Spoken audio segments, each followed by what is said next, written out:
Welcome to Zero. I am Akshat Rathi, and today I'm interviewing Ben Cohen, one of the founders of the ice cream brand Ben & Jerry's.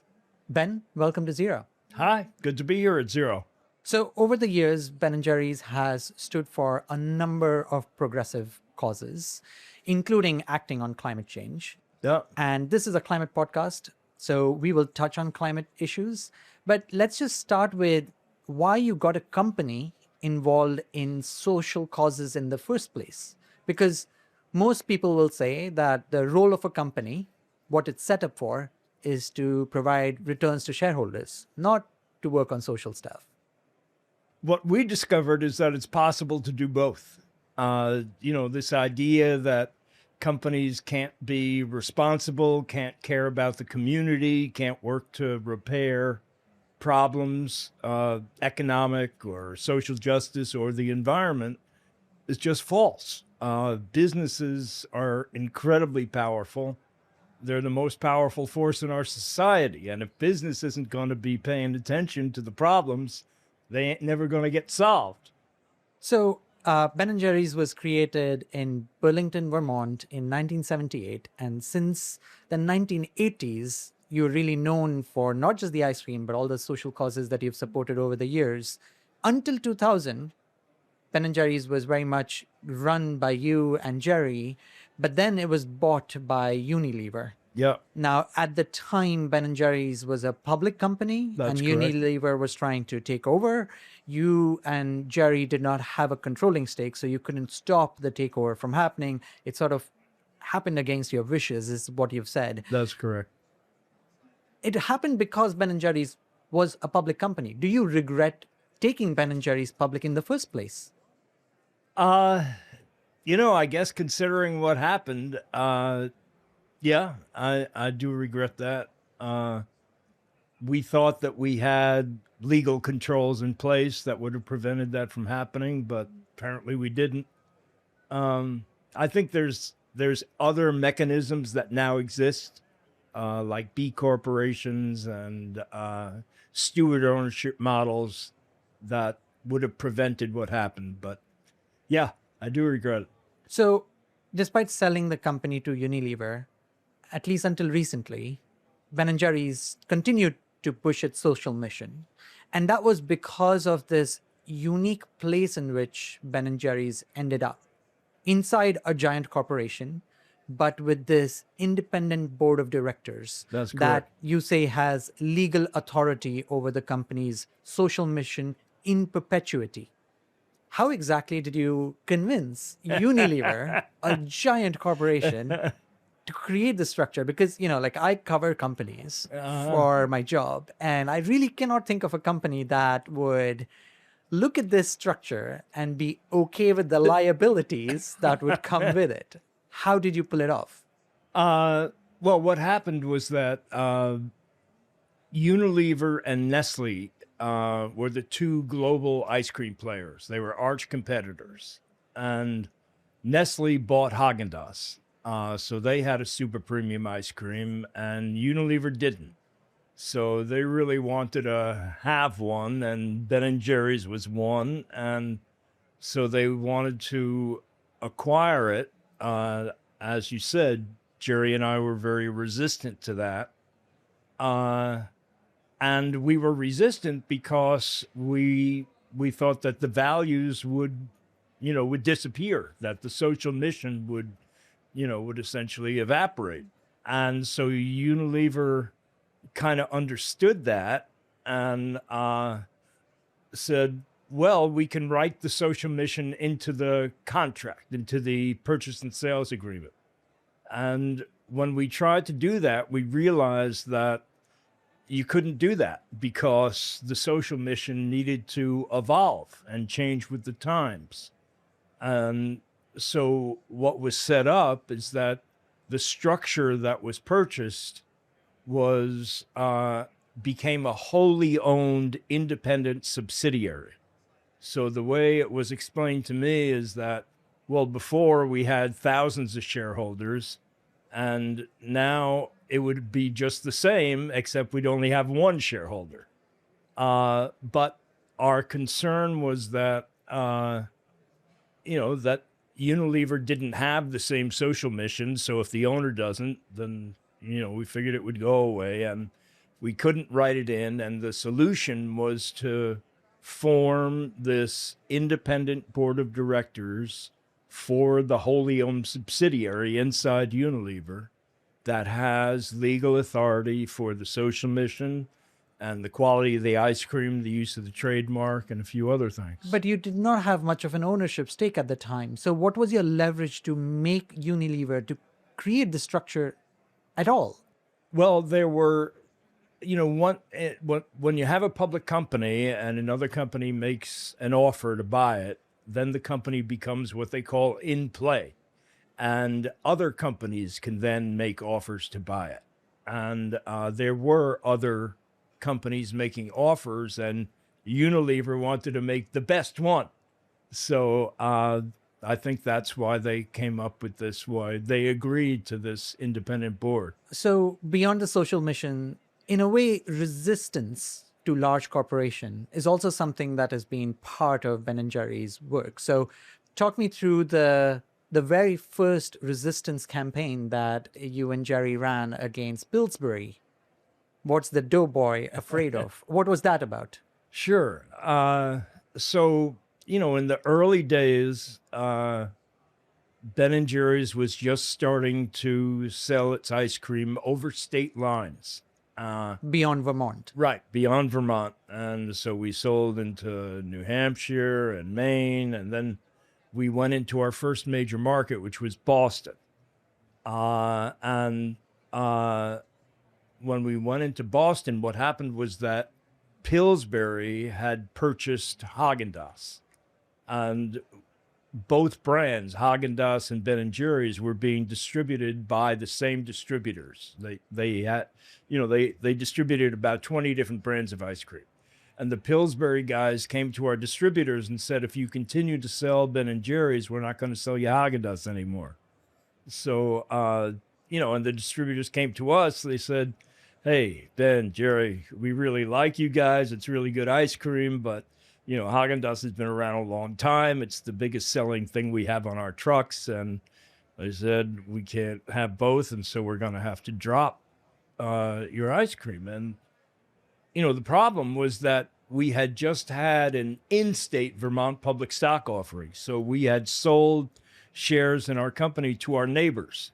1 out of every 100 Vermont families had become an owner. Wow. And so here was this existential threat to the company, because if we couldn't sell to a distributor who was already carrying Haagen-Dazs, we really couldn't sell to any decent distributors all around the country, because they were all carrying Haagen-Dazs.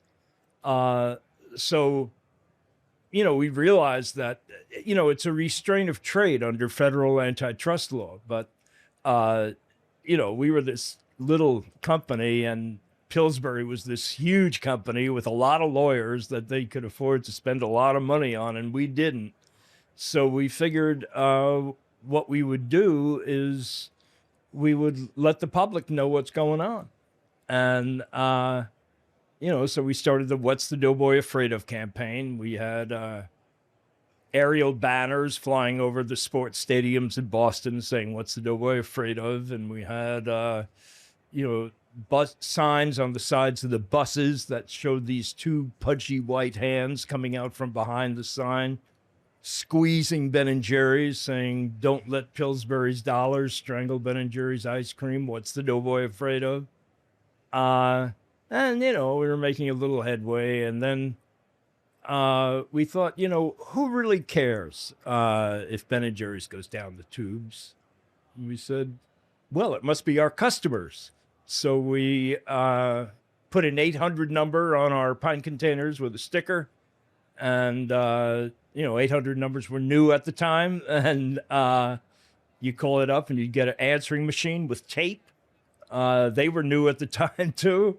And, when you call it up, you got a recording from Jerry and myself telling the story of what was going on and asking people to leave their name and address for a Doughboy kit.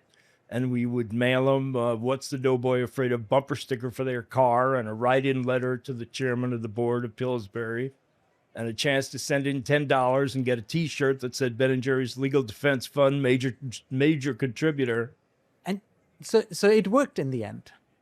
It did. The media started to pick it up. Well, what happened was because of that 800 number, we started getting several hundred calls a week, mostly between the hours of midnight and 3 a.m., which is when people are eating our ice cream, I guess. And the media picked it up, Right. and the Pillsbury Doughboy was getting such a black eye that Pillsbury relented. And you've used this essentially customer love for the brand to try and get a lot of your social mission also heard and fought for. Now, under Unilever, there was an interview of yours for the podcast How I Built This by Guy Yeah. Raz in 2017. Under Unilever from 2000 until 2017, it seemed you and Jerry were quite happy with how Unilever had managed the company because it continued to support social causes like Occupy Wall Street as a corporation going against other corporations, or Right. even the climate change ice cream that you'd put out. What changed? Because right now you're running a campaign against, well, Unilever is part owner, but Magnum Corporation, which is spun out of Unilever. What changed between 2017 and now that you don't think what Unilever or Magnum is doing is right? The major change that happened was in 2021 when Unilever and the independent board of directors of Ben & Jerry's and the management of Ben & Jerry's, after a lot of study, all agreed that Ben & Jerry's should stop selling in the occupied territories in the West Bank of Palestine. And so we announced that we were pulling out. And what I'm told is that the head of Israel called up the head of Unilever and said, if you don't get that ice cream back here, we're going to kick out all the Unilever businesses from Israel. And they had quite a few there. So, Unilever on its own sold off the rights to Ben & Jerry's to an Israeli. And that was that was something that Unilever wasn't allowed to do. That was the purview of this independent board of directors. So Unilever has since then gone even one step further. It spun out its entire ice cream division, Right. including the Ben & Jerry's brand, under Magnum. Correct. Now, for Magnum, it is now a 9 billion euro company, Yeah. and something like 10% or 15% of all its sales are down to the Ben & Jerry's brand. So it's very valuable as a brand to them. But Magnum has also made it clear to you that they are not selling the brand because it's so valuable. You are now running a campaign to try and free Ben & Jerry's from the Magnum brand. How is that campaign going? How will you succeed? I think the campaign is gathering more and more traction. There's over 130,000 people that have signed petitions and letters to Magnum. Our supporters want to do more than that, so they've been kind of infiltrating the Magnum social media, with saying free Ben & Jerry's, and that's been going so well that Magnum has changed their settings. So if you tag Magnum, it doesn't show up on their social media anymore. So now you have to actually go to their page and comment.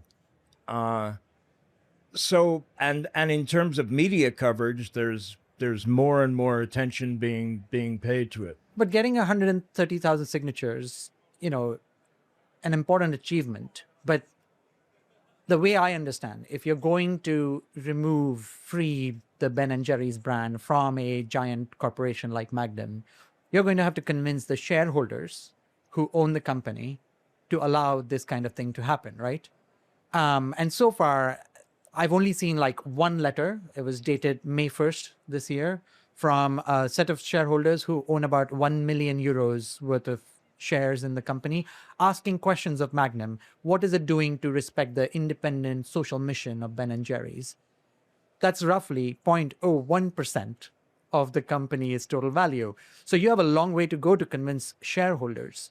what are you doing to convince the people who own the company to let Ben and Jerry's be Yeah, free? I think that the decision-making body is actually their board of directors, and that's who we're trying to influence. And we're making two major points from a fiduciary point of view. One is that they ended up charging their shareholders quite a bit of money for the Ben and Jerry's brand, and that by not allowing the brand to actualize its social mission, especially today, when Trumpism is essentially the biggest attack on the values of Ben and Jerry's since the company was founded. And Magnum has said you cannot criticize Trump. You cannot do things that Trump doesn't. You can't criticize things that Trump likes, and that kind of makes Ben and Jerry's pretty hypocritical, and I think it really damages the brand. And so, put simply, the very values-led business structure that's made Ben and Jerry's into the brand it is today is precisely the thing that Magnum is in the process of destroying. But this is, in a way, you're trying to convince the shareholders that the reputation of Ben and Jerry's, the thing that makes them sell Ben and Jerry's and earn so much money, is at stake. But Magnum doesn't think so. And sales of Ben and Jerry's continue to do well. So do you think people are really buying Ben and Jerry's for the social mission, or they just like the ice cream? Well, I mean, some people are just buying it because of the ice cream, and some people buy it because of the ice cream and the social mission. And, if you think about how traditional companies do advertising and marketing, I mean, mostly it's about kind of making up funny stories or emotional stories to get people to like the brand. But it's a pretty ephemeral connection. And for Ben and Jerry's, the relationship that it has with its customers is based on shared values, which is a very, very strong and deep connection. So I think that's what's at stake here. And the destruction is going to happen gradually. It's not going to happen overnight. People remember the things that it used to do. So one thing you can do in making this business case is go to the shareholders who are people who run other businesses, right? I was looking at the top 20 shareholders in the Magnum Corporation. And you have the big names. You have BlackRock, you have Vanguard, you have Goldman Sachs, you have Wellington Management. You even have the Norwegian Sovereign Wealth Fund in there. Have you tried to make a case to them that the social mission of Ben and Jerry's is what is providing them with the returns that they are gaining right now, and that is under threat? We have not. But especially when you mention the Norwegian Sovereign Wealth Fund, my understanding is that they've got some social values. We should probably talk to them. So take a step back, and you've run a business that has had a social mission.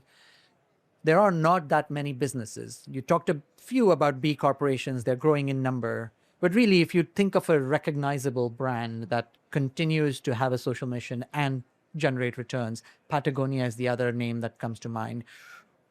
What is holding back more companies from having social missions, of working the way you have to show that the people who buy it with that care, and then they come back to support the types of causes that you are fighting for? Why is it that more companies aren't doing it? I think that the traditional business model is that the purpose of a business is to maximize short-term profits, and that's what they do. That's what they learned in business school. And, the people that are running them don't understand that it's really possible to combine both things.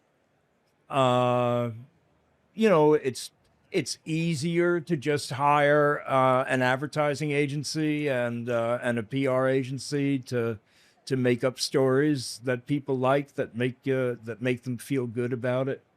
I think a lot of business people are concerned about taking a stand on something where not everybody is going to agree with it. And what I've always said is that, if you're going to take a stand on something and everybody already agrees with it, you didn't need to take a stand on it to begin with. But the other thing to understand is that, no business has 100% market share. You don't have to appeal to everybody. You have to appeal to a few, a percentage, a lot. And I think by having a social mission, by having this relationship based on shared values, you do appeal to people a lot. And so Ben & Jerry's has been around for 50 years. You've seen this change in how business is done over those 50 years. Do you think this recent backlash against sort of environmental, social governance factors, the things that would make companies go towards having a social mission and building a company around not just profits, but also providing services that people want, do you think that backlash is, a trend and that it'll reverse at some point? Or do you see that this is a real rupture from what was in the past that was helping more companies have a social mission? I think, companies that were just following the trends, following maybe they thought it was fads, following the market. The market says Black Lives Matter. Okay, we're going to say Black Lives Matter. The market says diversity, equity, and inclusion matters. Okay, we're going to do diversity, equity, and inclusion. And then, the president comes in to the White House and says diversity, equity, and inclusion is bad. So they jettison diversity, equity, and inclusion. The issue is that they were just kind of tacking these things on. It was not part of the mission of the company. It was not part of the purpose of the company. So they just thought, well, this is the latest trend, I'm going to do it. Now it's not the latest trend, I'm not going to do it. So one of the things that is core to Ben & Jerry's is relying on dairy. Yes. Dairy, as you know, is a big contributor to climate change. You're talking about cow farts. Indeed. Well, a lot of the emissions are actually cow burps rather than farts, but the farts always make people laugh. Now, it is something that not just Ben & Jerry's, but other ice cream brands have to deal with. What is the way in which, if a company is not just fighting for social causes, but also has to act on them? Ben & Jerry's has gone down the renewable energy path, but dairy isn't something that it's been able to address. What can be done for ice creams to cut their emissions to zero? Well, we have come out with non-dairy, quote unquote, ice cream. It's other sorts of creams. I think we're using oats, and the product tastes great. And if people buy more of that, we're going to make more of that, and less of the stuff with dairy. But the reality is that real milk and cream tastes really good, and you don't need to use artificial ingredients. You don't need to use chemicals if you're using real milk and cream. I mean, it's the same issue as, say, butter. I mean, I hope we're not saying that butter should not exist or that milk should not exist. Yes. I mean, any business has a negative environmental impact. It has a footprint. And yeah, dairy is one of our footprints. And is it something that you've been able to do with Ben & Jerry's where you educate the people in the choices that they are making? Can you help change the types of choices people are making as a company? Well, all Ben & Jerry's has done is provide an alternative, which is the non-dairy frozen desserts that we make. We have not, gone out and said that you know, milk and cream have a negative environmental impact? Should you? It's a good question. You know, I don't know. When all these changes to the business were happening that weren't things that you liked, did you ever consider starting a company that is, I don't know, Jerry and Ben's, and just coming up with your own counter brand to show what your brand used to really stand for? You know, people have suggested that, but, you know, starting a new company is a whole lot of work. And, you know, Jerry and I were 26 when we started Ben and Jerry's, and had a lot more energy than we currently do. And starting a new company from scratch is, you know, not something that, you know, that I've thought of doing. I mean, I think that the important thing is the power of Ben and Jerry's, because it's gotten to be such a large company, and its reputation is so good, and it's, you know, well known in a large section of the world. You know, so starting one from scratch, trying to do that, you know, it took 50 years to build Ben and Jerry's. It would probably take another 50 to do that. And the other, there's two other factors, which is the reason why I've decided to put all my energy into freeing Ben and Jerry's. One is that Ben and Jerry's is one of the leaders of the social or responsible business movement. And if we lose that, if we neuter Ben and Jerry's, it loses that leadership, and it's a real setback, I think. So, in this process, you have this campaign, it's been running for some time now. You've also had a partner throughout this period in Jerry Greenfield, who you and Jerry have been friends for life, and you continue to be friends now. But Jerry has quit. In September 2025, he stopped being part of the resistance campaign. You continue. Why did Jerry quit? He resigned in protest. You know, Jerry is an amazing guy. He's my best friend, incredibly compassionate and kind and loving, smart,